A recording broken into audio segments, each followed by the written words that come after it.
Unexpected arrival. The Centurion High Command erupted into chaos as alert systems blared throughout the massive orbital station. Commander Valax stood rigid before the curved view screen, all 6 of his eyes narrowed at the image displayed. His scaled skin shimmered with tension as he studied the vessel that had appeared at the edge of their territory just minutes ago. "Report," Valax demanded, his dual voice chambers creating the distinctive harmonic tone of Centurion authority. Senior Analyst Theory's fingers danced across the translucent control panel. "Vessel appeared from what appears to be a fold space rupture, sir. Completely unexpected. No prior communication or transit notice." "Composition and capabilities?" Valax asked, his dorsal spines rising slightly. "Sir, that's what concerns us," Theory responded, her voice wavering. "The vessel is enormous, nearly 3 kilometers in length. Our scanners detect weapon systems beyond our classification parameters. Power signature exceeds anything in our database." Valax's tertiary heart quickened its pace. "Origin. That's the truly concerning part, Commander. Energy signatures match known human technology." A stunned silence fell over the command center. Humans, the primitive species from the insignificant blue planet designated Sol 3. The Centurion Collective had observed them for centuries, watching their slow technological development with mild academic interest. When last formally assessed only 60 standard cycles ago, humans had barely achieved rudimentary space travel within their own system. They should not, could not, possess technology of this magnitude. "Impossible," Valax finally stated. "Verify your readings." "Already triple verified, sir. It's definitely human in origin, though vastly more advanced than our intelligence reports suggest possible." Valax turned to his second-in-command, Xerix. "Launch defensive grid, alert all nearby systems, and open communications on all frequencies, all languages." As the defense fleet deployed from its docking bays, the massive human vessel hung motionless against the backdrop of stars. Its hull was dark, seemingly absorbing light rather than reflecting it. Unusual patterns of energy pulsed across its surface in erratic waves. "No response to communication attempts, Commander," reported the communications officer. "They're receiving our signals but not acknowledging." "Energy fluctuations detected throughout their vessel," Theory added. "Unusual pattern, almost like weapons charging." Valax interrupted. "No, sir. More like systems failing and attempting to compensate. There are hull breaches on multiple sections of their vessel." This gave Valax pause. A damaged ship. Perhaps this wasn't an invasion force. But what could damage a vessel of that magnitude? And why had they appeared here, in Centurion space? "Maintain defensive positions," Valax ordered, "but hold fire unless directly threatened." "Something isn't right about this." Aboard the UES Horizon, Captain Elena Rice pulled herself back into the command chair, ignoring the sharp pain in her side where a fractured rib protested the movement. Emergency lighting bathed the bridge in an eerie red glow as damage control teams fought to contain the catastrophic systems failures rippling throughout the ship. "Status report," she demanded, wiping blood from a cut above her eye. Lieutenant Commander Jackson stabilized himself against a damaged console before responding. "Jump drive offline. Communications severely damaged. Life support functioning at 60% capacity. Hull breaches on decks 4 through 12. He paused, checking another reading. "We've got 5,000 colonists still in cryostasis. Their systems are stable, but running on emergency power." Rise looked around at her battered bridge crew, seeing the same fear and determination in their eyes that she felt. Just 18 hours ago, they had been celebrating the Horizon's successful completion of humanity's longest interstellar jump. Then the attack came without warning, devastating and incomprehensible. "Where are we, Navarro?" Rise asked her navigation officer. Lieutenant Navarro's fingers moved across his fractured display. "Unknown territory, Captain." The emergency jump was blind. "We're approximately 1,200 light-years from our last position, but I can't be more specific until the stellar cartography systems are back online. And our unwelcome neighbors. Rise gestured toward the main view screen, which flickered to show the alien vessels surrounding them in a precise three-dimensional formation. Unknown species, Captain, Jackson replied. Nothing matching their configuration in our database. They appear highly advanced, organized. Definitely military. Rise studied the alien ships. They were beautiful in a way. Sleek, organic curves blended with geometric precision, their hulls shimmering with an opalescent quality that suggested both aesthetics and functionality were valued in their design. Can we communicate with them? The communications officer shook her head. Universal Translator is offline with primary communications. We can receive their signals but can't respond. They're definitely trying to talk to us, though. Rise noted the tactical display showing the alien fleet's perfect containment formation. They think we're hostile, she stated flatly. With good reason, Jackson replied. We just appeared in their territory in the largest warship humanity has ever built, weapons hot and shields up. A new alarm suddenly blared through the bridge.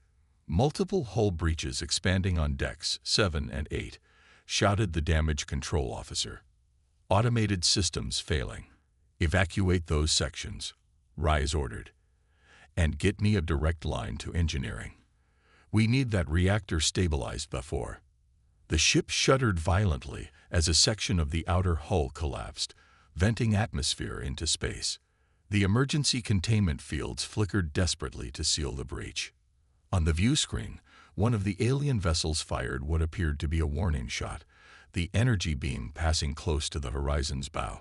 The ship's automated defense systems responded instantly, deflecting the energy harmlessly away. Captain, they just probed our defensive capabilities, Jackson warned.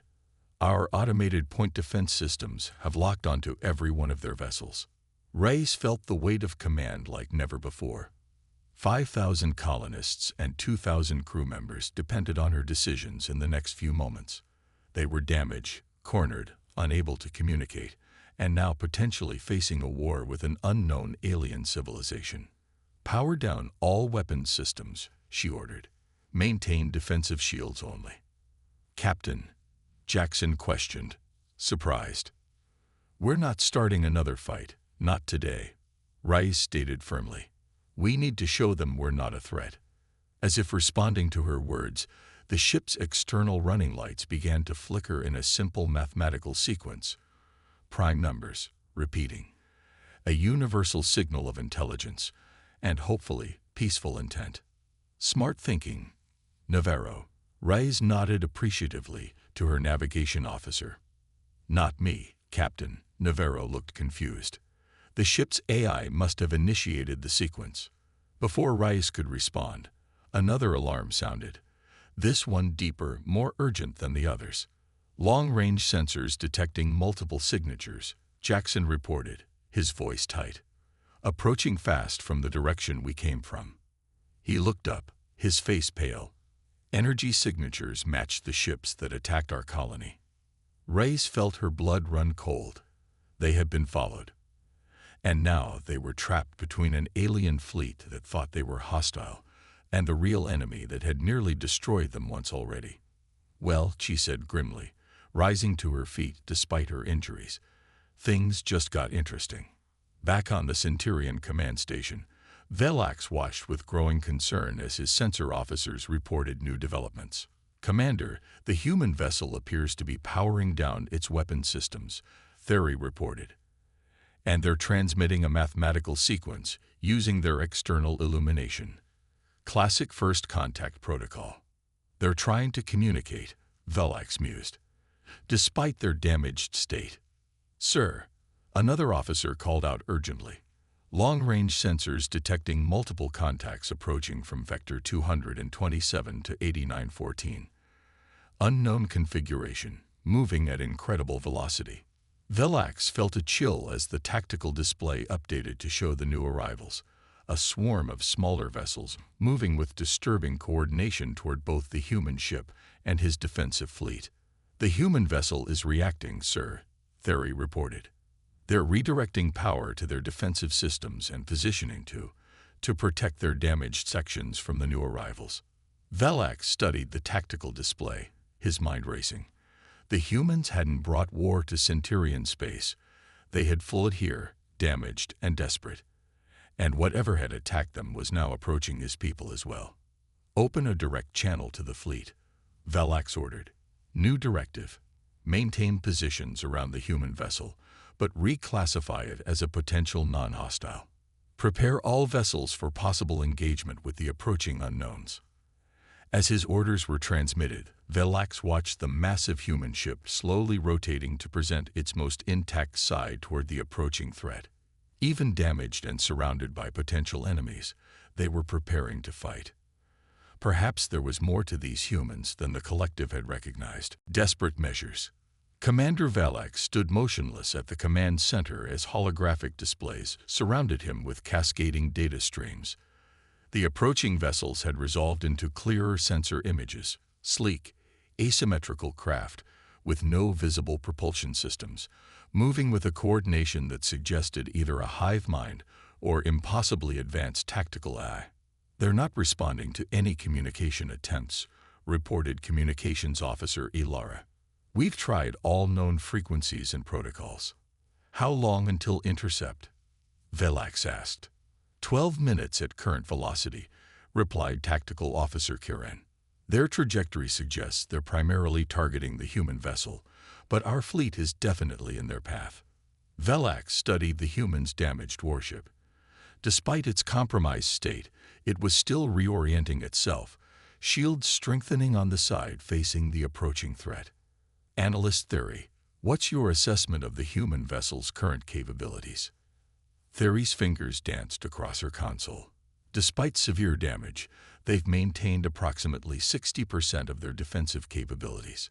Their main propulsion is severely compromised, but their weapon systems appear mostly functional. However, power fluctuations suggest they're struggling to maintain stability, and yet they're positioning to fight, rather than requesting our assistance or attempting to flee. Velak noted with grudging respect. Commander, Kiran interrupted, the approaching vessels have accelerated. New intercept time. 7 minutes. Velak made his decision. Open a visual channel to the human ship. All frequencies, all protocols. Find some way to communicate. Aboard the UES Horizon, Captain Rise watched as her crew worked frantically to prepare for the approaching enemy. Engineers rerouted power from non-essential systems to strengthen shields and weapons. Medical teams established trade centers throughout the ship. Security personnel positioned themselves at potential breach points. Captain, Jackson called out, the alien fleet is changing formation.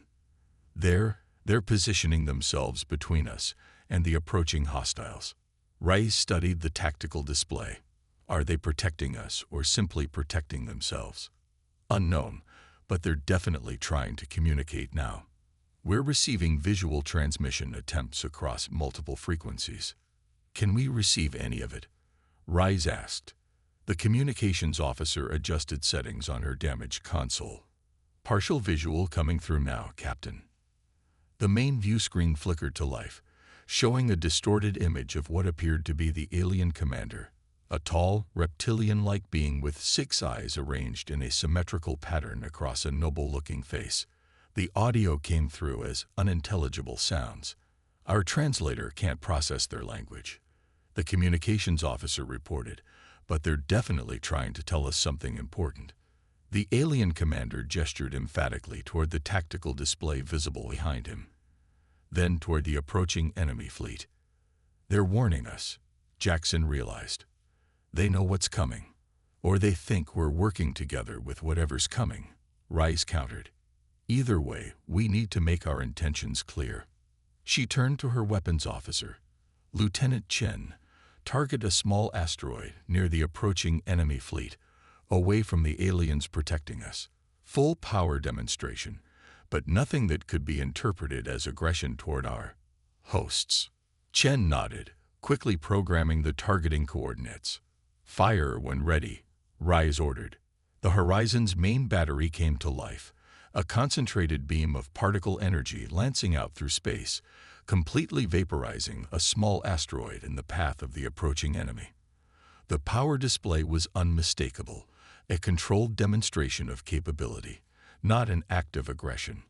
On the Centurion command station, Velax watched in astonishment as the human weapon discharge completely atomized an asteroid that would have required multiple Centurion ships to destroy. "By the eternal void," Karen whispered. "Their weapons technology is precisely why we should be grateful they appear to be choosing restraint." Velax finished. "They could have targeted our fleet at any time." "Commander, the human ship is transmitting again," Ilara reported. "They've established a rudimentary visual link using our own transmission protocols." The main display showed a human female, apparently injured but standing straight, her uniform torn and stained, but her bearing unmistakably military. She pointed to the tactical display, then to the approaching enemy ships, then made a slashing motion across her throat, a gesture whose meaning transcended species barriers. "They're confirming the approaching vessels are hostile," Theory interpreted. "The throat-cutting gesture is a human indication of death or deadly threat." "Commander," Karen interrupted urgently, "the unknown vessels have launched projectiles, multiple trajectories, targeting both our fleet and the human ship. Evasive maneuvers. All ships deploy countermeasures," Velax ordered. The space between the fleets suddenly bloomed with energy as the projectiles detonated ahead of their targets, releasing cascades of what appeared to be microscopic particles that began forming complex geometric patterns. "Analysis," Velax demanded. "Some form of self-assembling nanoscale weapon," Theory reported, her voice betraying rare alarm. "They're forming into networks that disrupt our shield harmonics. 3 of our outer vessels are reporting shield failures." On the tactical display, Velax watched as the human ship suddenly accelerated forward despite its damaged state, positioning itself directly in the path of the spreading nanoscale weapon cloud heading toward the Centurion flagship. The human vessel's shields flared brilliantly as they intercepted the attack, absorbing the impact meant for the Centurion command ship. "They protected us," Ilara said, astonishment evident in her voice. "And now they're returning fire," Karen added as the human vessel unleashed a devastating barrage against the approaching enemy. The weapon strikes were precise, targeting propulsion and weapon systems with surgical accuracy rather than attempting to destroy the vessels outright. "They're not trying to destroy them," Velax realized. "They're trying to disable them. They want prisoners." As the battle unfolded, the Centurion fleet quickly adapted their tactics to complement the human approach, focusing disabling fire on the enemy vessels while maintaining defensive positions around the damaged human warship. Aboard the Horizon, Rise gripped her chair as the ship shuddered under enemy fire. "Shields holding at 40%, Jackson reported. "Their weapons are specifically designed to disrupt our systems rather than cause physical damage." "They want our ship intact," Rise concluded grimly. "Probably the technology inside it." "Captain, I've managed to establish a basic symbolic communication with the alien fleet commander," the communications officer announced. "Very rudimentary pictographs and mathematical concepts, but it's something." "Good work. Tell them we need to capture at least one of these attackers intact. We need to know what we're dealing with." As the message was transmitted, Rise watched the tactical display update with new information. The alien fleet was executing a complex envelopment maneuver, herding the attacking vessels into a narrowing corridor, directly toward the Horizon's strongest weapons coverage. "They understood," Jackson observed. "They're driving them into our firing solution."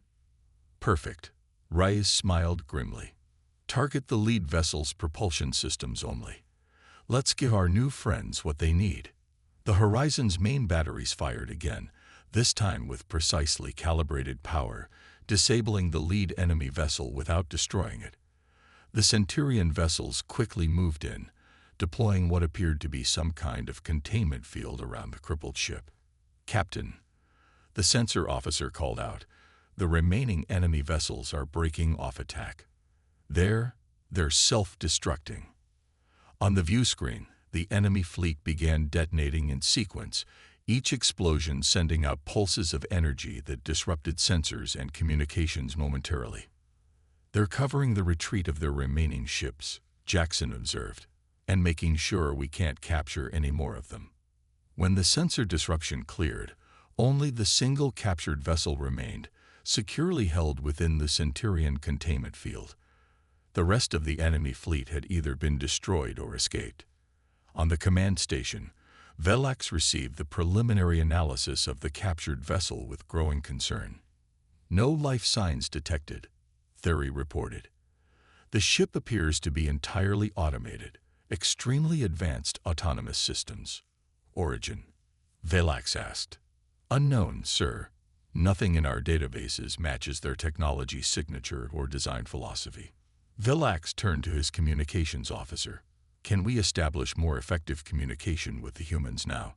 They clearly have experience with these attackers."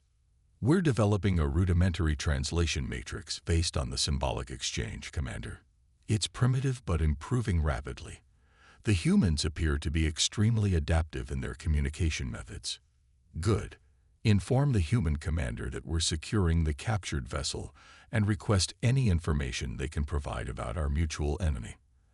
As the transmission was sent, Velax studied the massive human warship. Despite its damaged state and being surrounded by a potentially hostile alien fleet, they had chosen to protect rather than attack. They had demonstrated both overwhelming firepower and remarkable restraint. The Centurion High Command had drastically underestimated humanity's advancement, and, potentially, their character as well. Unexpected allies. Captain Rice stood in the Horizon's damaged conference room, studying the holographic representation of the captured enemy vessel, now securely docked within the Centurion station. Chief Engineer Takahashi pointed to various highlighted sections of the vessel's unusual architecture. "It's unlike anything we've encountered," Takahashi explained. "The entire ship appears to be a singular integrated system rather than discrete components. No crew quarters, no life support, nothing that would suggest biological operators." "A drone ship?"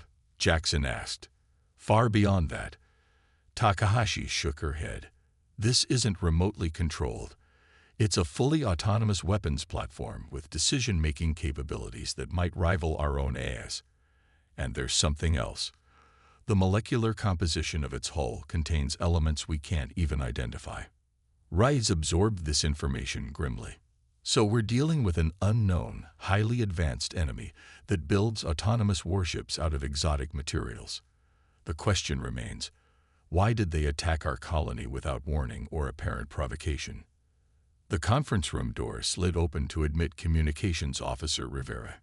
"Captain, we've made a breakthrough. The Centurions have provided us with a partial translation matrix based on mathematical principles. It's crude but functional. Their commander is requesting a direct meeting, here, on the horizon." Rice raised an eyebrow. "They're willing to board our vessel. That's either a significant gesture of trust, or they're very curious about our technology." "Probably both," Jackson suggested. "From what we can tell, they're as surprised by our level of advancement as we are by theirs." "Very well." Rice nodded. "Prepare our least damaged conference room for diplomatic reception. Full honors, despite our circumstances, and get me everything we have on Centurion physiology and cultural protocols from our xenobiology database." 2 hours later, Reyes stood at the airlock as it cycled open to reveal Commander Velax and 2 Centurion officers. The aliens were tall, nearly 7 feet, with iridescent scaled skin and dignified bearing. Velax's 6 eyes studied Reyes with evident curiosity. "Commander Velax," Reyes said, using the translation device Rivera had hastily assembled. "Welcome aboard the United Earth ship Horizon. I am Captain Elena Reyes." Velax made a gesture that their limited cultural database suggested was a formal greeting. "Captain Rice, the Centurion Collective acknowledges your restraint and assistance during the recent conflict. Your vessel's intervention protected our command ship at considerable risk to your already damaged systems. We share a common enemy, Rise replied simply, guiding them toward the conference room. One that appeared in our colony space without warning 3 days ago and destroyed our settlement on New Haven. 5,000 colonists died before we could evacuate the survivors. We were pursued during our emergency jump, which explains our unexpected arrival in your territory. Inside the conference room, Velak studied the holographic display of the enemy vessel.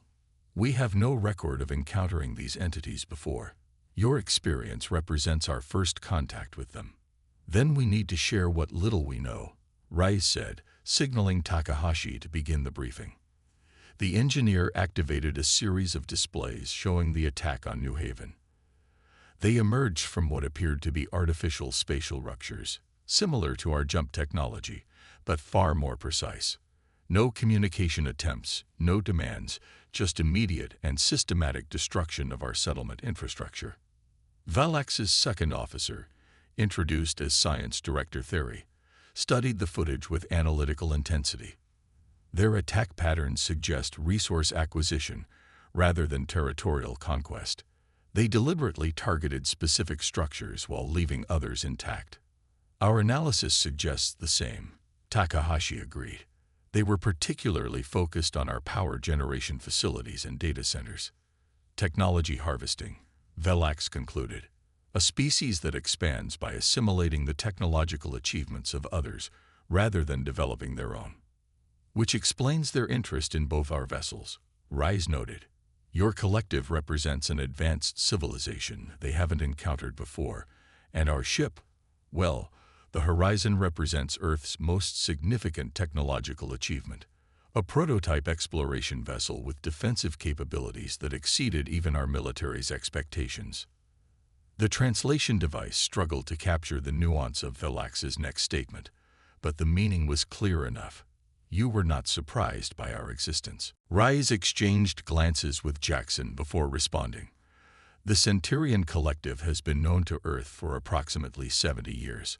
One of your observation vessels was detected near our Jupiter outpost. We tracked it back to your territory, but chose not to make contact at that time. Velax's outer eye membranes flickered in what might have been surprise. You detected our stealth observation platform. Impossible.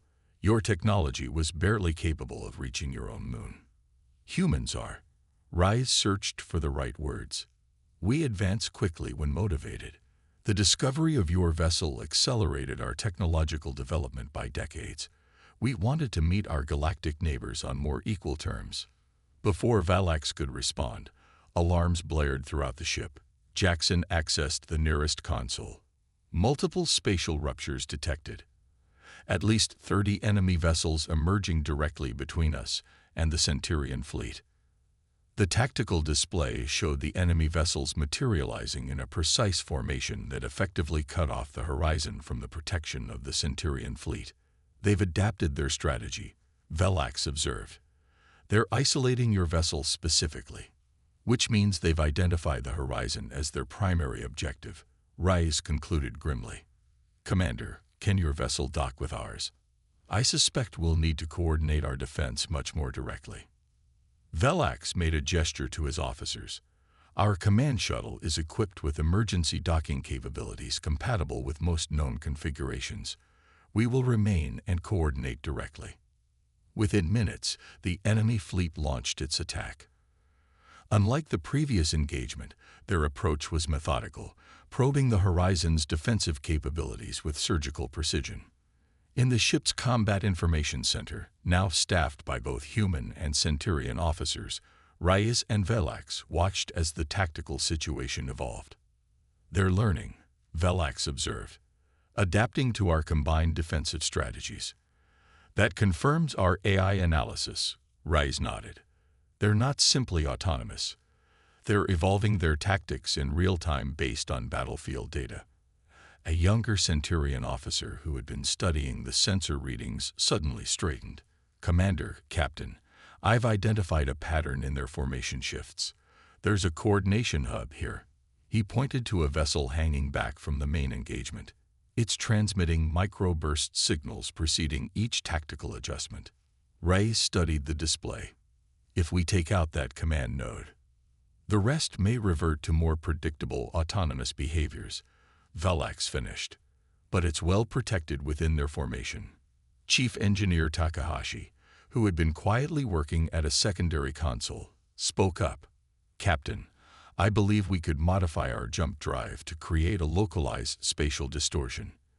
Not enough for a jump, but possibly enough to temporarily disrupt their formation and create an opening. The radiation would be extreme, Jackson warned, and our jump drive is already severely damaged. It's our best option, Rice decided. Takahashi, make it happen. Commander Velax, can your vessels execute a coordinated pincer movement the moment the disruption occurs? Velax conferred briefly with his tactical officer. It can be done, but timing will be critical. Our vessels will have only seconds to exploit the opening before their formation reestablishes. As preparations were made, Rice noticed Velax studying her with his multiple eyes. You have a question, Commander. Your species. Velax hesitated. You were aware of potential threats beyond your system, yet you pushed outward with colonization efforts despite the risks. Why? Rice considered the question carefully. Humanity has always been driven to explore, to expand our understanding and our horizons. It's fundamental to who we are. We recognize the dangers, but we cannot allow fear to dictate our future, even at such cost. Velax gestured toward the damage visible throughout the ship. Especially then, Rice replied firmly. What happened at New Haven was a tragedy, but we will honor those lost by continuing forward, by learning, adapting, and preventing such losses in the future. Velax made a gesture that the translation device interpreted as acknowledgement or perhaps respect. Captain, Takahashi's voice came over the comm. Jump drive modifications complete. We can generate the disruption field on your command, but it's a one-shot attempt. The drive will burn out completely afterward. Understood, Rice confirmed, then turned to Velax. Are your vessels in position? They await only the signal, Velax confirmed. Rice took a deep breath. Execute disruption in 3, 2, 1. Now. The horizon shuddered as its damaged jump drive channeled power into the modified emitters. Space itself seemed to ripple around the enemy formation as localized spatial distortions temporarily disrupted their